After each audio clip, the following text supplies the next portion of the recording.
Hi, this is Andrea Jennings.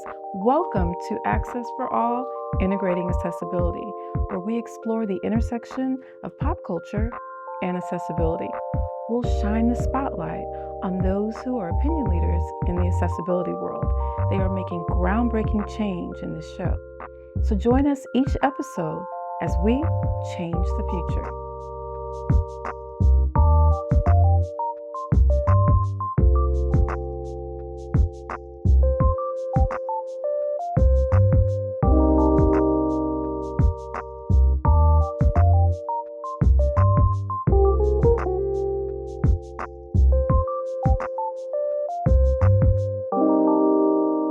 So, your speech today was so great. It was so amazing.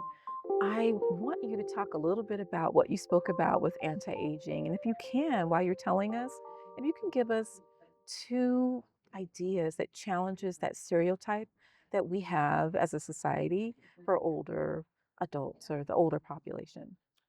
That's a great question. And I think one big one is a lot of times that there's this aging, ageist notion that older adults are dependent and are needing others to take care of them and watch over them. And in reality, older adults are, some of the most adaptable people. To get to older age is no easy task. And I think one thing we have to understand is, older adults having that respect that they have gotten to this age was something that required a lot of savvy, a lot of resilience, and those are qualities that I think need to be emphasized.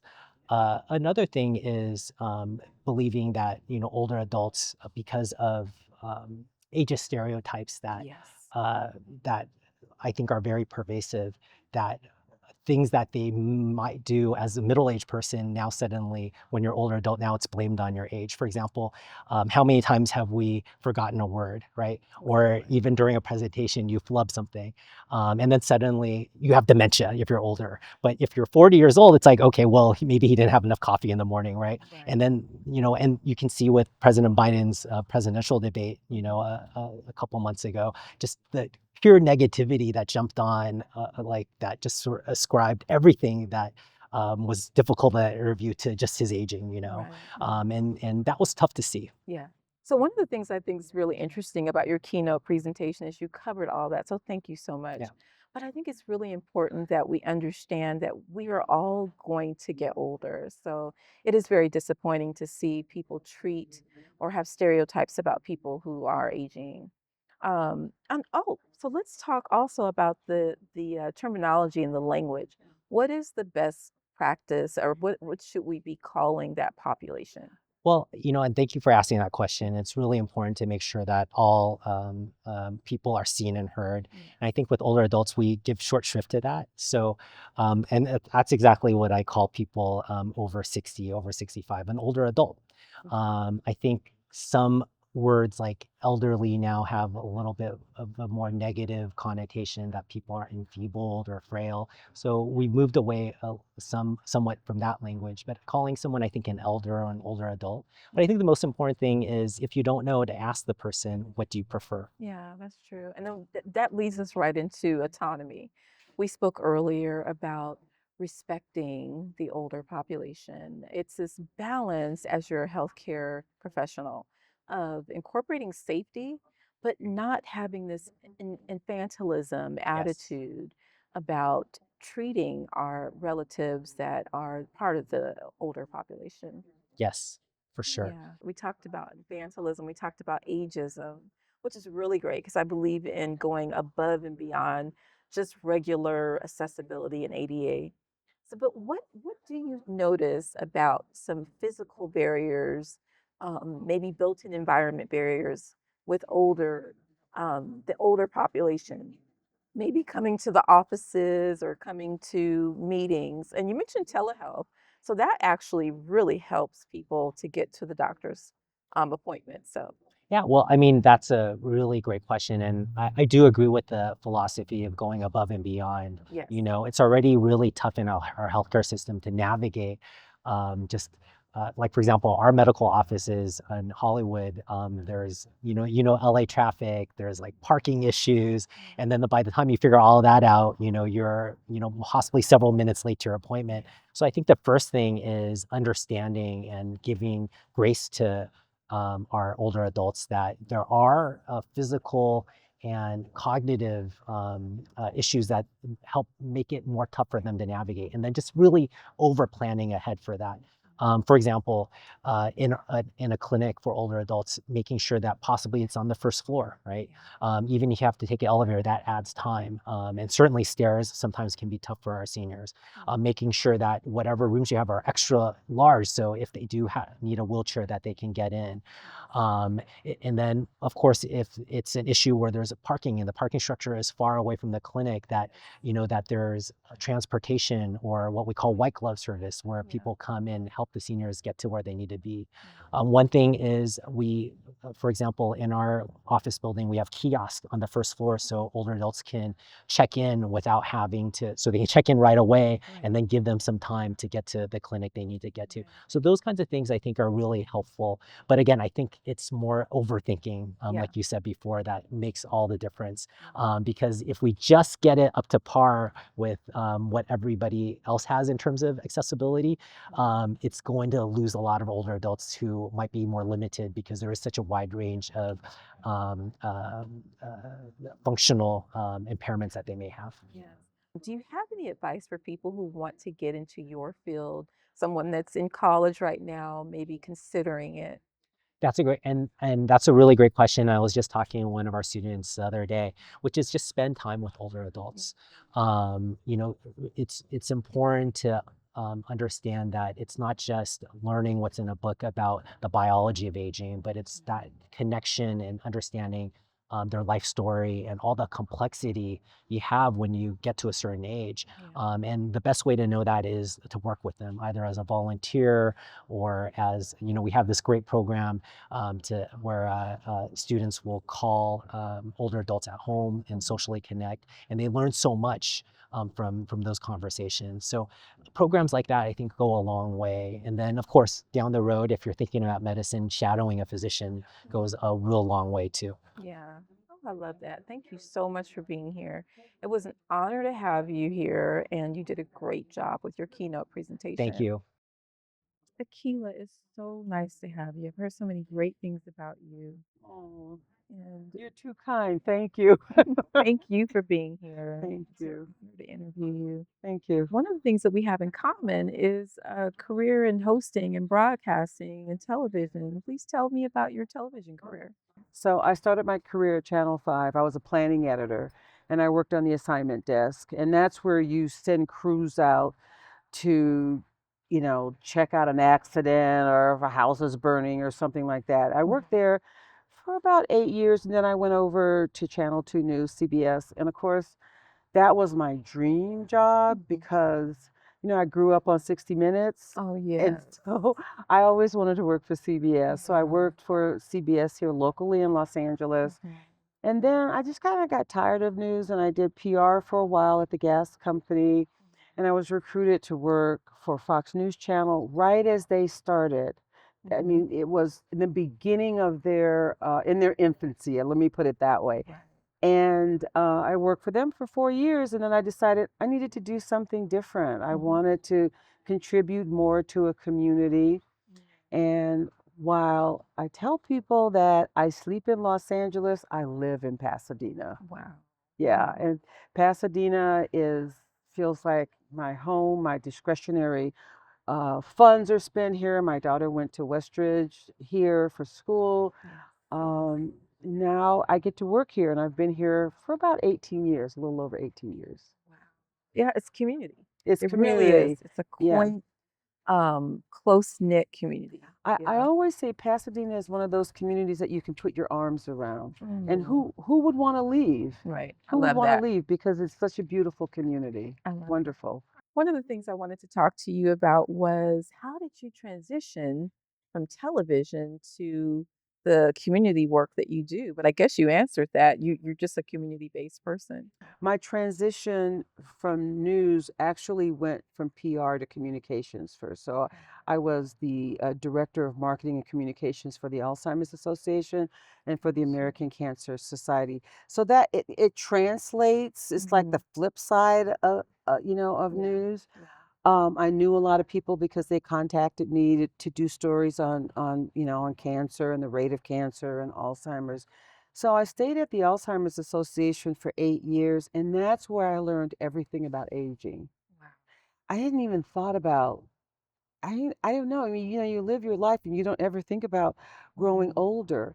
Even though growing up, I had grandmother, great grandmother, two great grandmothers, a great grandfather.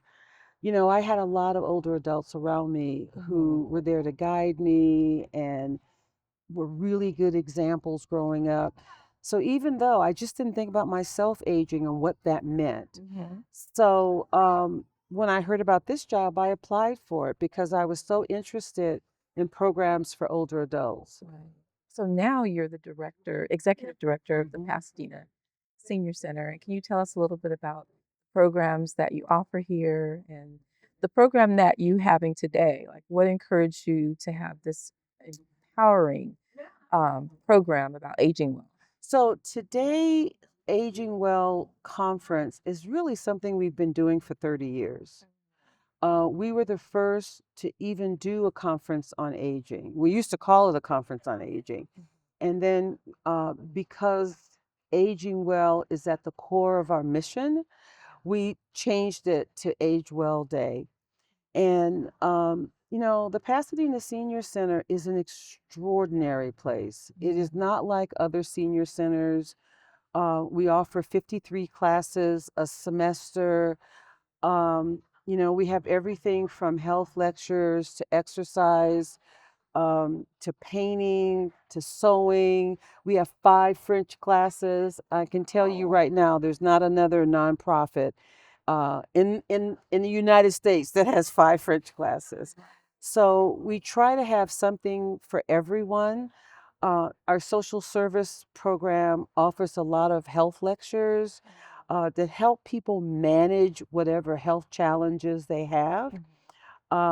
We have wonderful exercise classes. We were the first senior center in the country to have a fitness center. And Oh, wow. yes, and right now we are partnering with UCLA and SC to come up with programs to help people age well in terms of fitness programs. So I'm real excited about that. Yeah, that's being somebody that is in the health equity field, someone that talks about accessibility and disability. It intersects, It as you does. know, Right, one it fourth does. of Americans live with some sort of a Mhm. disability, and we're all at some point going to age. If we're lucky. Yeah, that's true. It's not a given. It's not a This given. is If you're true. lucky, you get to Yeah. grow older. Which is why I love your program because I noticed that there was poetry today. There's an acting workshop that you have. And tell me about some of those programs and how they lead to not only physical wellness, but maybe mental, social wellness, and how does that integrate? Well, I think it does it in a number of ways. I mean, you go to school as a young person and then you work, and there are lots of things in your life that you dream you want to do, you fantasize. Oh, I wonder if I could do stand up, or if I wonder if I can sing, and if I wonder if I can paint. But you really never have time to do that because you're working and you're raising children. So we want people to come here and discover the hidden gem that they have, Yeah. to discover something that they dreamed about doing but had never done. And I actually see it every day. I mean, I see people who thought that they couldn't be an artist and they do beautiful artwork, or people who had grandparents or a grandmother who used to sew and they always wanted to learn how to sew, and they come here and they learn how to sew. Or we have a needles workshop and people come here I learned how to crochet as a child. I haven't Mhm. done it in a while, but it would be Mhm. nice to get back to that. Yeah. So some things people get back to, Yeah. some things people do for the first time. So Mhm. it's a very interesting process. Yeah. That's a really good point because I tell people as I age or different parts of my life, it's just like part two, part three, part Hmm. four. Chapters, There you go. Love that. chapters. Yeah. That's all it Yeah. is. And we if we look at it as negative, if we look at change as negative, that actually that mindset makes it that way. Hmm. So it depends on how we look at it. So these programs are probably quite expensive. How do you keep the programs going? Who funds the programs and how can I actually help? Like you said, it's a very unique program. And so I'd love to see this program continue. I worry about it sometimes continuing too because Pasadena, first of all, is aging faster than most communities.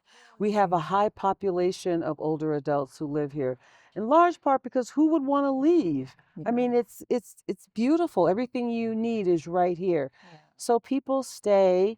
Young people cannot afford to move in. So we have That's a true. really high population of older adults. I think 65 and above represents like 34, 35% of the population. And we're it. The Pasadena Senior Center offers more programs and services for older adults than any organization in the San Gabriel Valley. So we survive on donations and foundation money. And quite frankly, we need more because the population is aging so fast and they need more. And we strive for people to age with dignity and pride and also presence. We want people to feel present in their life, Yeah. to feel vital. Um, so yeah, we could use more donations. That's for sure. Right. So this program is not funded by the city. It's a common Yeah, it's a misconception and yeah. it's a well understood Hmm. misconception Yeah. because most senior centers are funded by the city or the state. I know the city of Los Angeles has 15 senior centers. Okay. The county of Los Angeles, I think, has 10. Okay. So um, and here we are, the Pasadena Senior Center, in this island all by ourselves Mhm. with no federal, state, or city funding for our programs. And Mhm. I make that distinction for programs because the city gives us the building. Mhm. And we are forever grateful for that. But our programs cost a lot of money Yeah. because we only get the best instructors Yeah. here. We want people to have the best art teachers, Yeah. the best workout people. All of our people in our gym are certified to work with older adults. So we really bring quality to our classes that we offer here. Yeah. So we need help with providing those programs. Yeah. So one of the things that I was talking to one of your keynote speakers, Dr. Ho, about was infantilism, autonomy, and how do these programs here teach families and teach people how to respect the older population? So that's a really um, that's an interesting question. I think older adults have to stand up for themselves because I think a lot of people infantilize older adults not because they disrespect them, but because they think they're being helpful. Yeah. I think a lot of people think Yeah. they're being helpful. And sometimes people need help standing up and there's no shame in that. But I think you have to realize that the older adult is capable, unless there's some kind of cognitive issue, is capable of making decisions for themselves, of managing certain things in their lives. And I think older adults have to learn how to speak up and say, I really appreciate your help and thank you so much. And if I need your help, I'm happy to know that you're there. But Yeah. I got this. I I can, love that. yeah, I got this. I can handle this. Yeah. And so I think it's a two-way street. Yeah. I also think that ageism plays a big role because out in the broader society, people infantilize older adults, or they discount. Yeah. They discount worse than being spoken down to, like you're a Yeah. child. Yeah. And I think when people come here, they find their power. Mhm. They understand what they're capable of, Mhm. and that's why we have so many lectures on healthcare and Yeah. managing help. Like, how do you prepare to go to your doctor? Like, Mhm. ask those questions, organize yourself so that when you have the time that you spend with your physician, that you have a list of questions. So we help people with stuff like that. Yeah. So we empower people to take charge of their lives. I love that, Akila, because what you're doing is you're actually empowering them by saying people are going to do that, whether it's a good intention or not. But here's the way. We'll give you some tools that you can Right. answer them. And that's the Exactly. best way is to stand Mm-hmm. up for yourself. And because when people see that that person is saying, like, you know, not today, thank you for your help, but. And I think it's really important with our disabled community as well, which intersects with the Right. older Yeah. Yeah. population. It's the same thing. We mean well. We want to push the person's wheelchair, but it's asking them first, like, do you need my help? Exactly. Yeah. Exactly. And sometimes people do, and there's no shame in that. Yeah. There's Yeah. no shame in accepting help. Yeah. But if you don't need it, there's no shame in saying no. Thank you very much. I really appreciate it. I mean, I Yeah. just had knee replacement surgery, and sometimes people Yeah. will go, "Can I help you out of the chair?" And I'll say, I really appreciate you asking me that, but I can do it, and more importantly, I need to do it Yeah. because There's that, that. yeah, you need to do it. You Yeah. need to have that muscle memory. You need to feel confident that you can do it. Yeah. And so that's what we want people to come here and learn, that they are confident that they Mhm. can do it. Yeah. Because society sometimes tells you you can't. That's true. But This is you true. have to feel the confidence that you can do it Yeah. and know that you can work towards where you want to be. Yeah. I think a lot of times in certain professions, they're taught to ask people, like, what is your goal? Like, Hmm. I go to physical therapy Hmm. for my leg weakness, and it's not about what they want, but it's about what is my goal. So I Hmm. think it's also empowering them to make sure that they get what they came here Hmm. for. And so it's a Absolutely. really great program that you have. And one of the questions, it leads us into another question I have about making people, and you've mentioned this, making people feel a sense of belonging here and inclusion. I know that diversity, inclusion, and equity is has a bad name among certain people. But how important is it to feel like you're seen and heard in the older population? We have a showcase down the Mhm. hall here, and we ask people to bring things that represent their life, Mm. represent their culture, because I Mhm. want everybody to feel welcome. Yeah. And we have something called Cultural Thursday, where we Mm. talk about different cultures, different traditions. Mhm, And mhm. so this is a senior center for everyone. I want Yeah. everyone to come and feel welcomed, and also to teach those who don't know. I mean, Yeah. some people might not, they might not know a lot about a certain topic or a tradition or a culture. We want you to share that with Yeah. us. Thank you so much, first of all, for being here. Well, thank you for having me. What you do is phenomenal in the Thank you. community, and I'm so happy you made that transition to a different chapter where you're in our community now. Thank And you. yeah, Thank you. thank you. What would you like to leave us with? What are some thoughts you want us to take away? I think I want to leave you with this one thing, is that aging is a family process. We're all aging. We're all in this aging community together, regardless to how old you are. And I want people to reach out and talk to other people in their families, in their communities that they know are aging in isolation. It is so hard and so difficult on the person who is aging in isolation. And it's not healthy at all to Yeah. age in isolation. And I want to invite anyone that wants to come to the Pasadena Senior Center. You can call me, you can stop by. We are here for you. And also, we know our members. We know our members. We know when they're not here. It's not uncommon for someone to come and say, Akila, I don't know. I haven't seen Helen in 2 days. And we'll call and find out where that person is. We also have another program that I think is very important, and I want to encourage people to take advantage of it. And it's a program where we call people 5 days a week just to check on you.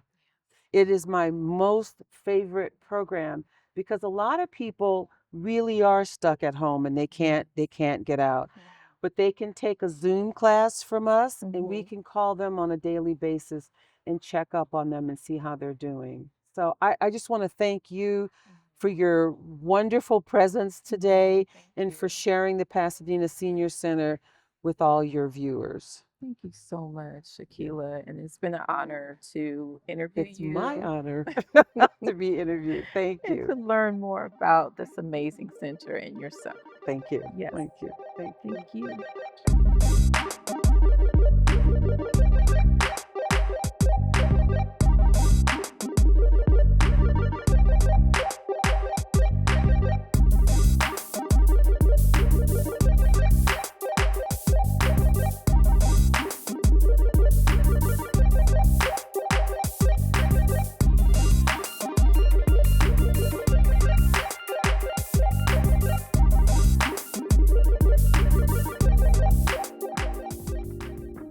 I hope you learned something today watching Access for All Integrating Accessibility, where we dive deep into the subject of accessibility beyond and above compliance.